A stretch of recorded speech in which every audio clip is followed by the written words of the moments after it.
Welcome to today's episode of It's a Numbers Game. I'm your host, Adam Morris, and I'm joined by my co-host, Daniel Welling. We are excited to be speaking with Rob Beadle today, the founder of Rob Beadle Copywriting, where he helps businesses create compelling case studies and content that builds trust and credibility. In this episode, you'll learn the importance of effective case studies in building trust with clients, how to craft case studies that tell a story and include both challenges and results, and the key differences between video testimonials and written case studies and how to use them together effectively. If you are not using compelling social proof strategies such as case studies and testimonials, then this podcast is a great refresher and, quite frankly, a kick up the backside to start doing them.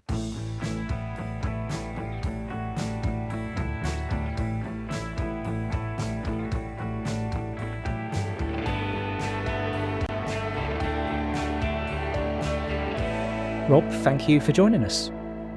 Thank you for having me. It's a pleasure to be here.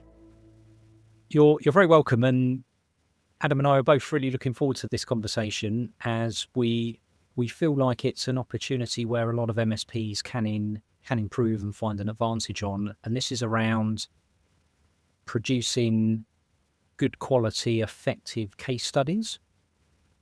Maybe to kick off the conversation, what's your view in terms of the execution of case studies across the MSP space? Are you seeing good, bad and ugly? Or I think that's probably a fair description. I actually did some research earlier on this year, having a look at some leading MSPs in the UK to see how they were using case studies. Were they using case studies?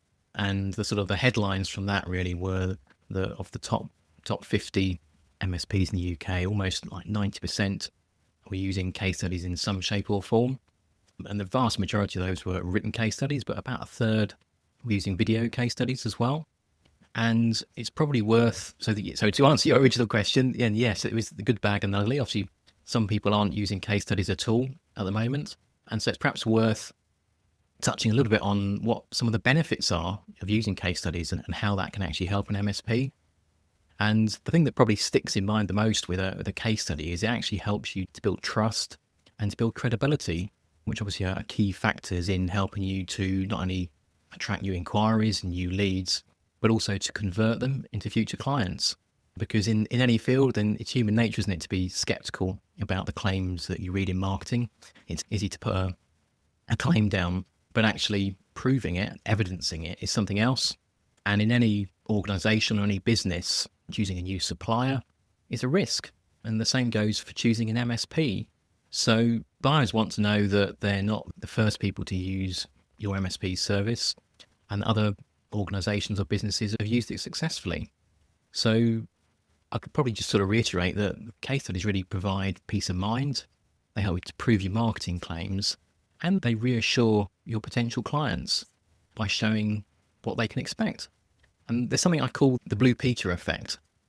So the BBC TV program that's probably well known in the UK, probably less well known abroad, but basically the program that's been running for decades used to show children how to make toys, games, gifts, etc. And their catchphrase was always, "Here's one we made earlier."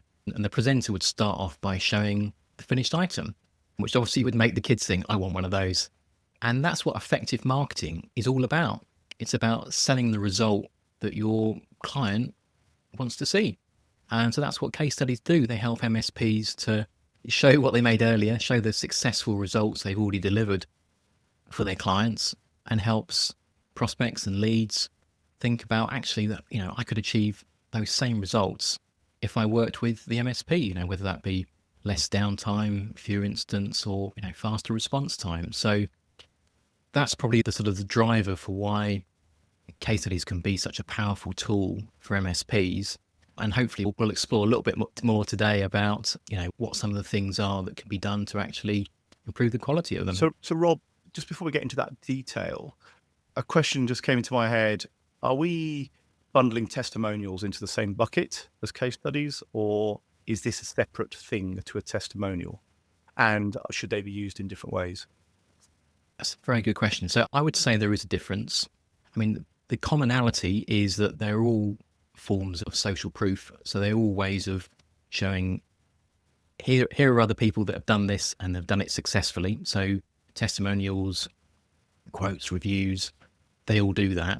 There are some limitations with reviews and testimonials, though, in that they tend to work better for smaller, lower value purchases. So if you're outside the MSP world, if your kettle in your kitchen is broken, for example, and you go on Amazon and you want to find a new replacement kettle, there's probably only going to be a few factors that determine which kettle you go for, size, the color, maybe the cost, how noisy is it. Whereas if you're a business or an organization looking to choose a new MSP or choose an MSP for the first time, then there's likely to be many factors involved in that decision process and that buying process. And there's probably also a lot of different decision makers involved in that process as well. So the difference that a case study can give you is it enables you to touch on a lot more of those subtleties, a lot more of those variables that are involved in the decision-making process. So the two main aspects I've kind of touched on a little bit so far, but I'll expand on one of them. On the one hand, they're storytelling, and our brains are naturally wired to listen to stories and to be curious about them, and they're great ways to share information. But the other thing with case studies is the hard data, is the quantification of the results that they enable you to include and to share, whether it be return on investment or efficiency improvements or cost savings. And by combining those two together with a storytelling approach and the facts and the hard data that underpin it, you're hitting both the head and the heart in terms of your decision makers. You've got both the emotional side, which, there's always emotion even in B2B buying processes, but you also hit the head as well, that thinking, is this the right decision for us as an organization? Can we evidence it? Can we demonstrate the numbers on the page and that we're going to see the return? We're going to see the impact on the bottom line from us doing that. So, and to the other point of your question, Adam, then they do work well together. So I would always advise sort of using both together. So for example, if you create a case study and you interview your client and you get a great bank of different quotes and little snippets and sound bites that you can use, obviously they work within the case study itself. But then if you're going to be using that on your website, the testimonials and the quotes work fantastically well as a teaser or a headline, perhaps, to go on your homepage to entice people in. And then when they click through to it, they can read the full details in the case study. So perhaps if they're just doing their research, then they might only just be looking just to get a quick glance, a quick glimpse, just to do a sanity check and make sure that, you have done this before, you've got some positive feedback. But then when it actually comes to crunch time and they've got to evidence their business case and they've got to back it up and say, why are we proposing this particular MSP? They've got the solid evidence there in terms of the detailed case studies.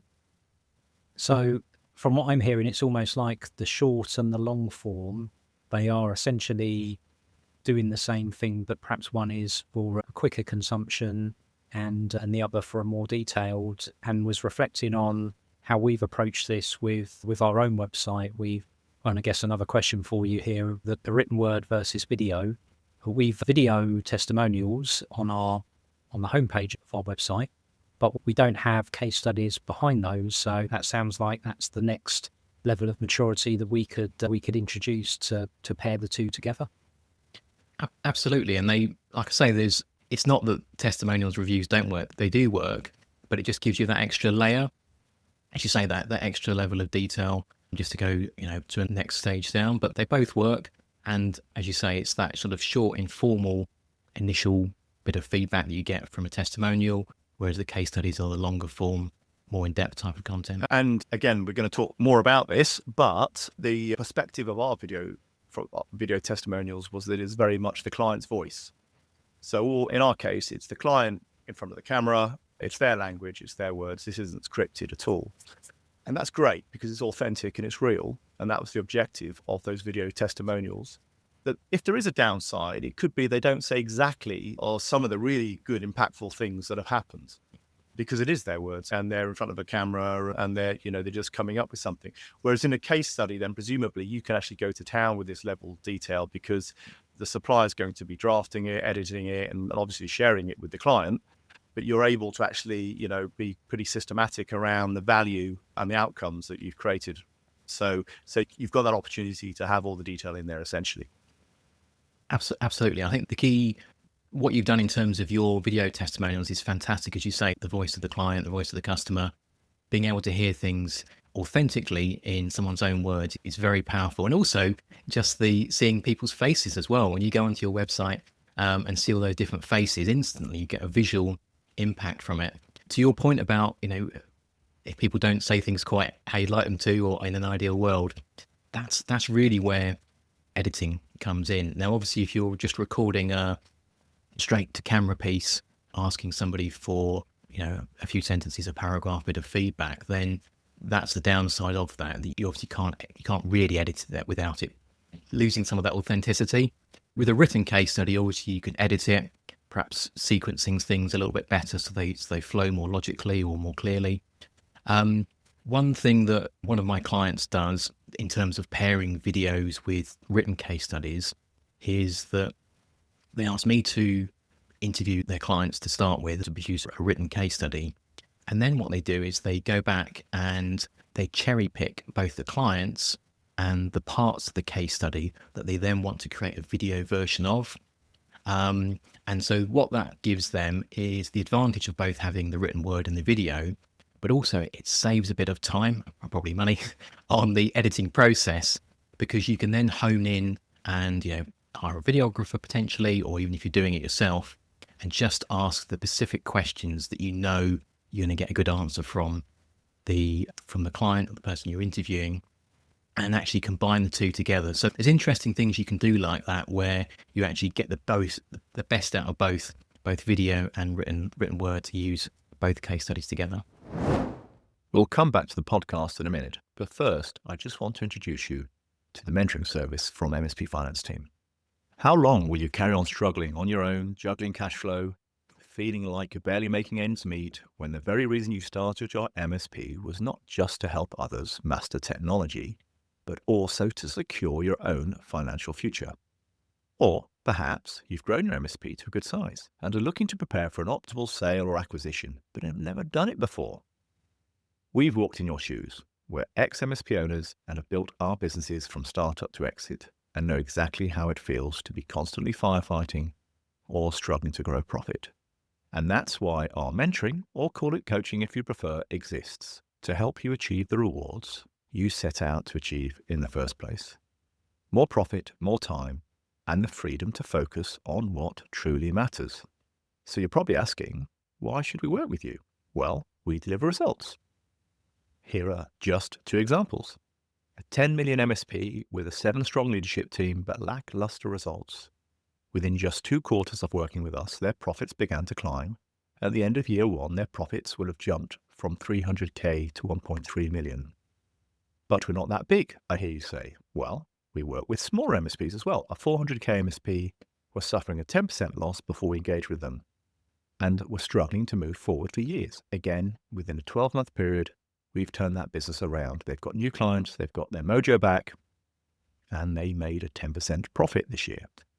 If you'd like results like this, book a free consultation now at mspfinanceteam.com, and we'll discuss a burning issue that's been holding you back and give you several key actions to take away and implement completely free of charge with no further obligations.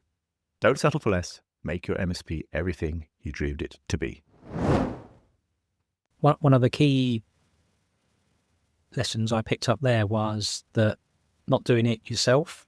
So to Adam made the point about having the surfacing more information, but also perhaps a client would feel more comfortable talking to a third party than providing that feedback directly. And that third party, if they're more skilled at asking the right questions, you end up with a better outcome.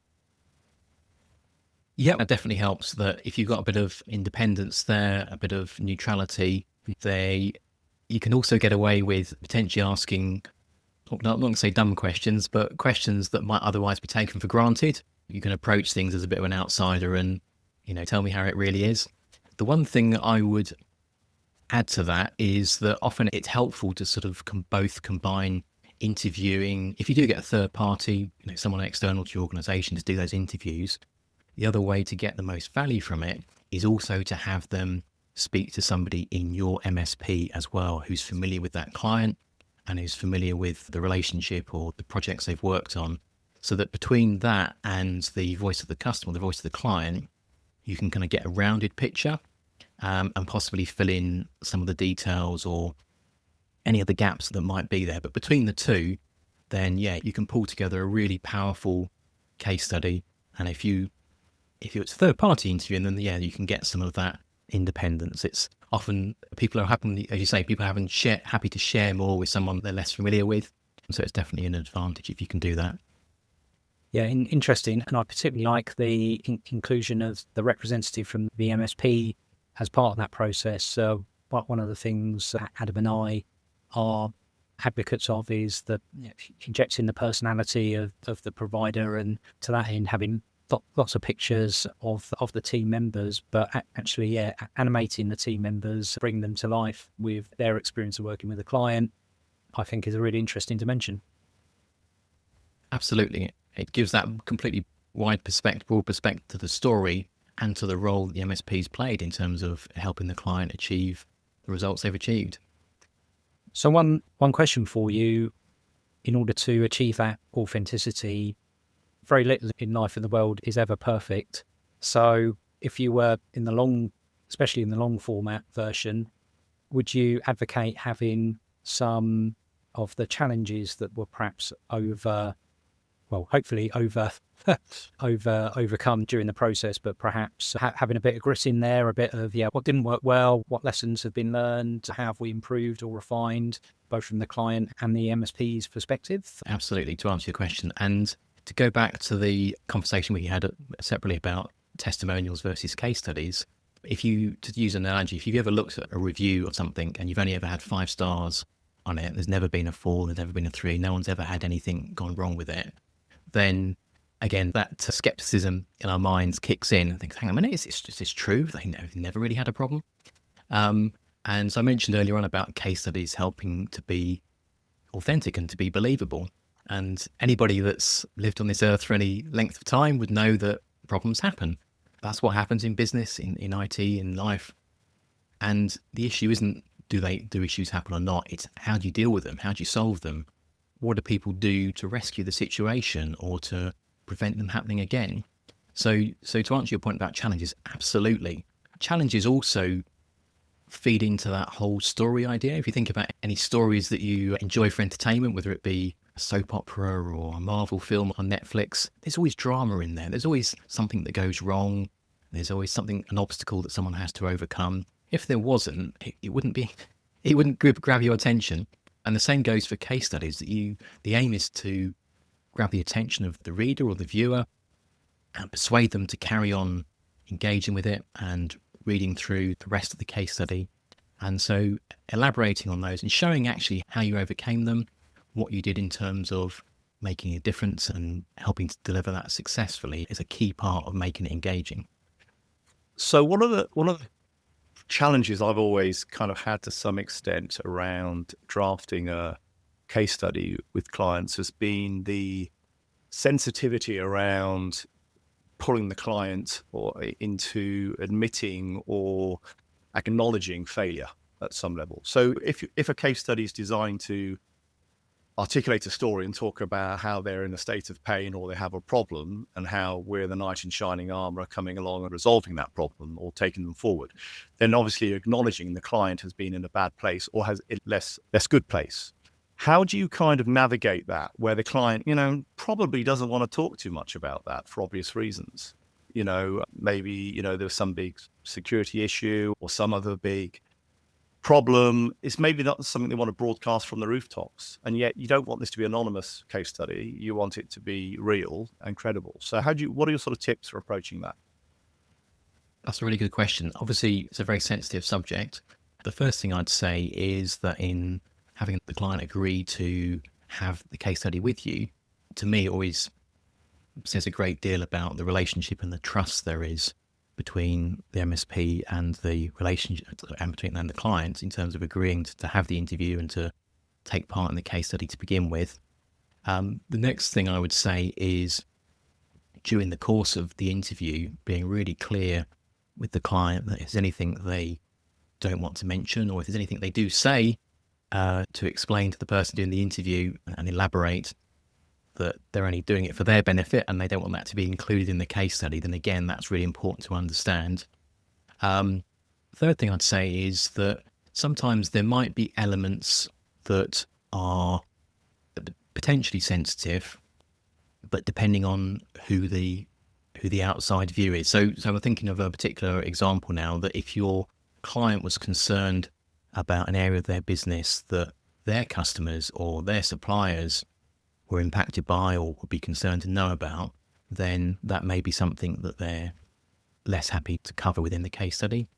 But if it was an area which was more internal and wasn't as visible externally, then they may be more open to covering it. And obviously probing carefully with asking questions as to how far that goes. The last element I'd say is that ultimately with the case study, the idea of a case study is it to be a win-win both for the MSP and the client. So no MSP wants to put their client in an awkward position or expose them in any way. So I would always recommend to MSPs that before anything gets published or anything appears in the public domain, the final sign-off is with your client.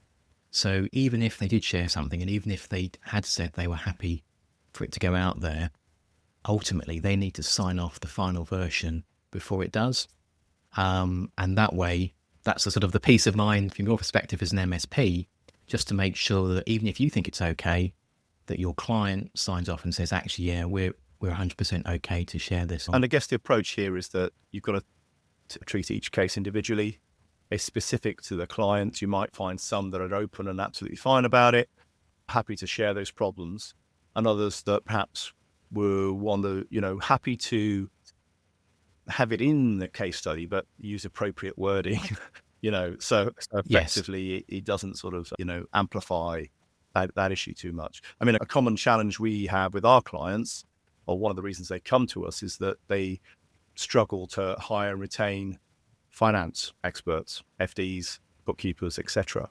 And sometimes they can go through a high level of churn, and eventually they come to us. So in that instance, that's not necessarily a great thing to be shouting from the rooftops. So something like that, is something that's just an example. But I take your point, and I think it's just a case of actually, how can we word this appropriately? What are you happy with? And just hit it head on. Absolutely. As you say, each case study would be unique based on the client you're working with. And ultimately, it's going into it being aware that it's a delicate subject and agreeing a suitable phrasing that both parties are happy with. And I'm thinking about some of those areas you would want to probe into would be the real pressure points or key concerns that a prospective client might have. So thinking about perhaps they feel exposed to their incumbent because their incumbent knows so much about them, has all the keys to the kingdom, and what risk are we going to have during a transition? Often the decision's been made, yeah, we want to move and we like you, a new MSP, but we're so concerned that there'll be an issue in that transition, that it will cost us money or downtime or whatever. So would you recommend sort of really getting into those sort of gnarly topics as part of the questioning that the third party would do? Absolutely. If it's important to you as the MSP that, for example, if one of the hesitations that you have with working with potential clients is the onboarding process or the transition from an existing supplier to yourselves, then definitely that's a great area to cover within a case study. And so that's part of the other reason why it's important to essentially kind of do a briefing up front with the MSP. If I'm doing a sort of a third party interview on behalf of an MSP, I would always look to find out up front. So why have you chosen this particular client? Why do you want to feature them? And what is it that you want to appear in this case study? Obviously, you can't put words into the mouth of the client, as we said earlier on, but in terms of the questions that I would need to ask, then I could tailor those questions, direct them to your point, Daniel, about the transition process, ask about this other client's experience of transition, were there any obstacles, how are they handled, what was the feedback from team on the ground, etc., etc. So understanding that up front, is really helpful. And then it means you can cover off some of those, potential concerns that they may have about transition. Yeah, very interesting. And of course, when you're getting into those sorts of topics, the client knowing that they have this veto on the finished products, that will encourage them to feel more comfortable and confident in talking more freely, because they know if they say something that, or perhaps you shouldn't have said that, or they wouldn't have said it otherwise if they'd have not known that they could always go back and undo it. So, okay. So sounds like we've covered a lot of ground here, and I'm thinking like now would be a good time to sort of put all of this together into sort of almost like a checklist for any of our listeners thinking about this topic. Like, where do they start? How do they execute it? And so perhaps we could maybe even just recap some of the things we've already talked about, starting with how you're going to use the case study, what you want it to say, how you're going to put it together. Absolutely. So there's kind of probably five main steps I talk through to explain the best way to go about doing this. We prefer free for the marketing benefit. Oh, right. We'll do free plus these bonus too. Okay, I'll summarize it down to 3. So the first one is that whole point around the choosing which clients to feature. So that goes hand in hand with what do you want to get out of the case study? Why are you doing it? How are you going to be using it? Are you going to be using it online or in person? And then in terms of choosing those clients is to first of all get approval from them, get agreement from them that they're happy to take part. And the best way of doing that is to make it really easy for them. So just set aside time for a 30-minute video call. It's much easier to do than a back and forth over email. Also be clear it's going to be valuable to them, that they're going to feature in your marketing and that's going to help raise their profile. And just make the whole process really clear and simple to them. So once you know who you're going to talk to and they've agreed to take part, then it's having the conversation with them. And I always frame it that it's actually more of a conversation than an interview. Obviously, you'd want to prepare your questions in advance. If you're doing this yourself, I wouldn't suggest sending a whole long list of questions through to your client beforehand, because it'll probably overwhelm them a little bit. And also you want it to be authentic. You want to get their natural response and reaction. And all you're doing is asking about their experience. So provided you're ready for it, then you're ready to have a call and talk to your clients, or if you'll bring in the third party and ask them to do that on your behalf. And then the third step is actually producing it, writing the case study itself. So we touched earlier on about challenges. So challenges is obviously a key part of a case study. The other elements are the results. What happened after you've actually done the work? How has that actually manifested itself? And if you've looked at different case studies that MSPs and other organizations do, some tend to use a structure where they kind of have 3 sections: the challenges, the solutions, the results. Another way of actually structuring it is to have a series of mini stories. So if there are perhaps different projects you've worked on within that for that particular client, you could organize and group the structure around those. So that gives you a different way to actually present the case study, and also then reuse it again if you're using it elsewhere. And with the case study written and signed off by your client, you're then ready to use it. And you mentioned the video case study earlier. Is that the same as a video testimonial? It's the client answering a structured set of prompts that would ordinarily otherwise just be written down? Yes, I would say that the main difference is partly the production quality. So in the same way, the difference between asking a customer for a customer review versus a written case study, you get a very different production quality in the case study. With a video one, the same would apply. So if you think about a lot of corporate videos you've seen, you'll have some footage of perhaps the background of the organization, maybe seeing whatever the organization, the business does, seeing them working in there. But the key thing is that the snippets of the client talking and answering your questions are the ones that you've cherry picked and perhaps rehearsed with them in terms of what they're going to say, so that they may well have said some of the same things in a straight to camera testimonial, but it's just been a little bit more prepared and edited and presented so that if you want to put that on the homepage of your website, you want to use it on an exhibition stand, it's got that extra sort of production quality that's associated with it. It's interesting. In my travels, I've worked with marketeers, well, lots of different marketeers, I guess. And one in particular was a big fan of less polished.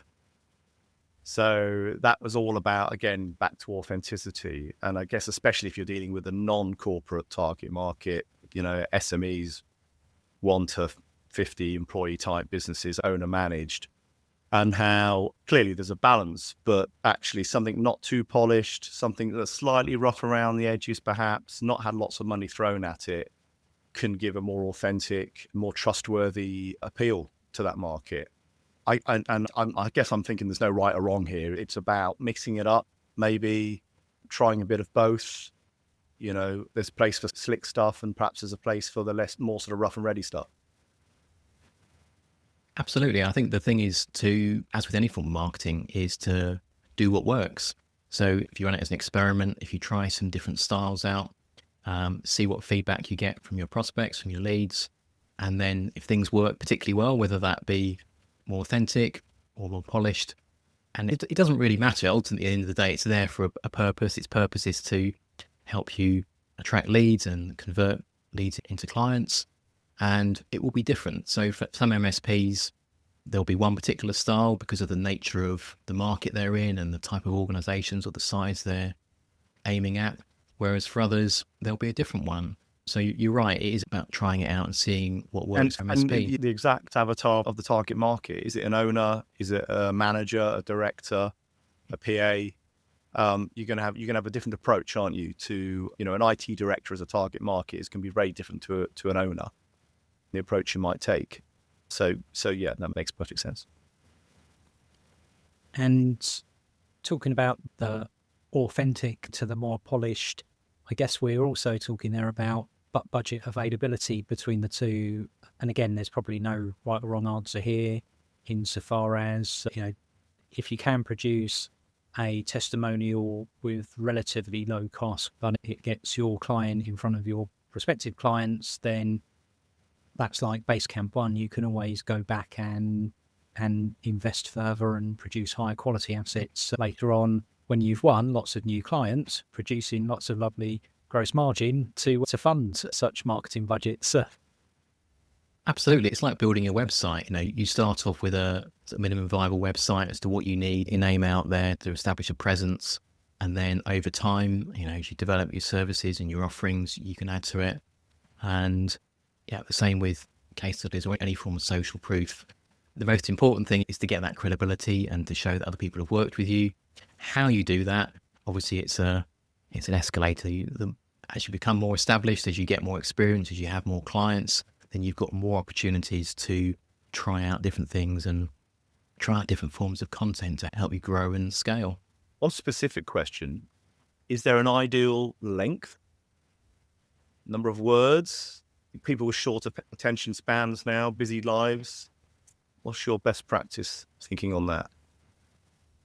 Very good question. I smiled when you asked me that question. When I looked at the sort of top 50 MSPs in the UK earlier in the year, and what's one of the things I looked at actually was the written case studies to see how long are they, is there a sort of theme in terms of the length of them? And what I found was just under half of them were sort of between 500 and 1,000 words.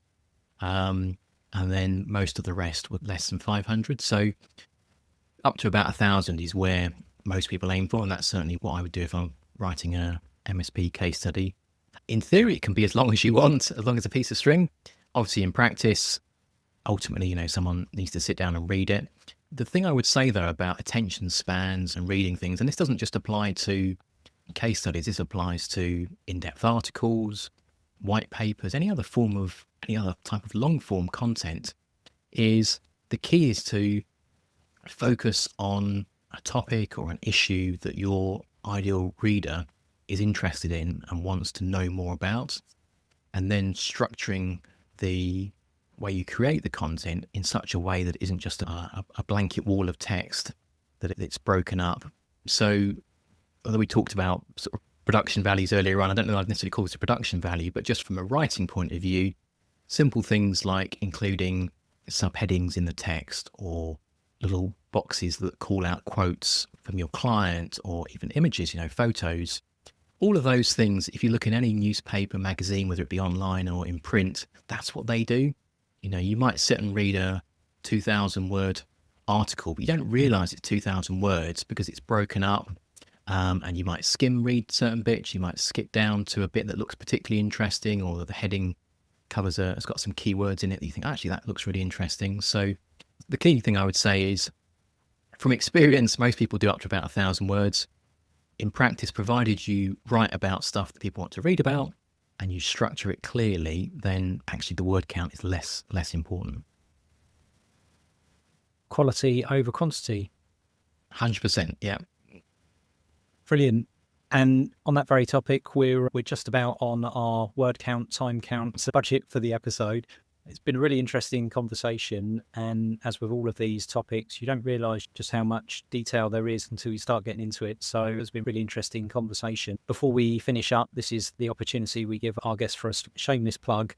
If anyone wants to carry on the conversation, how best to get hold of you? Sure. So firstly, thank you for having me on. It's been a great time talking to you guys this afternoon. If anyone does want to know more about case studies or any other type of content like that, the best way to get in touch with me is through my website, which is robbeadle.co.uk. And there's actually a free guide that I put on there to help people be able to persuade their customers to take part in case studies. So there's an email template and some other tips in there covering some of the stuff that we talked about earlier on. So that's on the bottom of my website, robbeadle.co.uk. The other way is through LinkedIn, where I'm Rob Beadle UK. Very good. And love the guide, a really interesting concept. And of course, I guess something for MSPs to think about, having that sort of asset on their websites as well. Great. Any final thoughts from you, Adam? I've got one cheeky question. Am I allowed a cheeky question? We got away with it so far. So yeah, well, I couldn't let you go, Rob, without asking you this question. And it's probably a little bit unfair, leaving it right to the end, and you've perhaps only got a minute to answer it. But look, what's your view on AI? What are you going to be doing in 2 years' time, 6 months' time, 12, whatever? Where is copywriting going as an industry with all the moves in AI at the moment? It's a very good question. I did a post on my LinkedIn page the other day asking if people had a choice about deleting all of Gen AI that's being produced, would they do it? And it was about a 50-50 response, both from copywriters and non-copywriters. My own view is that I think AI has value to business, to society. Obviously, there's risks, there's ethical issues, legal issues, etc. that I won't bother to go into. Everyone knows about them. From a copywriter's point of view, obviously it's a challenge. The one thing I would say is that I've had inquiries from clients who've used AI and have then come to me and said, actually, we don't like how this sounds, or we're concerned that Google is going to penalize us if we publish our website with this copy on there, or we don't want to sound like everybody else. And I think that's the biggest risk with AI, is sounding like everybody else. And you said something earlier on, Adam, about, or maybe it's yourself, Daniel, about the importance of personality and the importance of bringing that into your MSP. And I think that is going to be absolutely fundamental for MSPs, for copywriters, in fact, for every business, that bring in personality, bring in a USP that isn't a service, but is actually about the way you do things, how you do things, who you are. That's what's going to distinguish us people, humans, from AI and AI-generated content. So I'm hoping I will still be doing something similar in 2 years' time, but I'm trying to put my own stamp on my business as specifically being me and talking to other humans like yourselves. That obviously, podcast is something that AI can't do, not at the moment anyway. Yeah, I mean, I love the answer. I guess deep down, do you feel it, though, as an enabler for you or as a threat? At the moment, I see it as an enabler. So I say I'm a human copywriter supported with an AI-supported business. So I use AI for proofreading or for editing suggestions or for research. But what I don't use it for is for writing content or for writing That's the bit I add. And yes, people can use it for that in the same way as if you're not a graphic designer, you might use Canva for creating things. And I understand that people that perhaps struggle with writing might choose to use an AI tool to, get started or to produce something to begin with. And that's okay. But as a copywriter, what I deliver and what I provide to clients is something different to that. And so I do use it, but it's in certain boundaries. It's a tool for me. It's not a replacement for me. It's a tool that I use. Yeah, really interesting, and probably a lot of parallels there with a lot of service-based industries, IT included. So on that bombshell, Rob, it's been an absolute pleasure having you on the podcast, and thank you very much for joining us. Thank you, Rob. Thank you very much for having me. It's been great.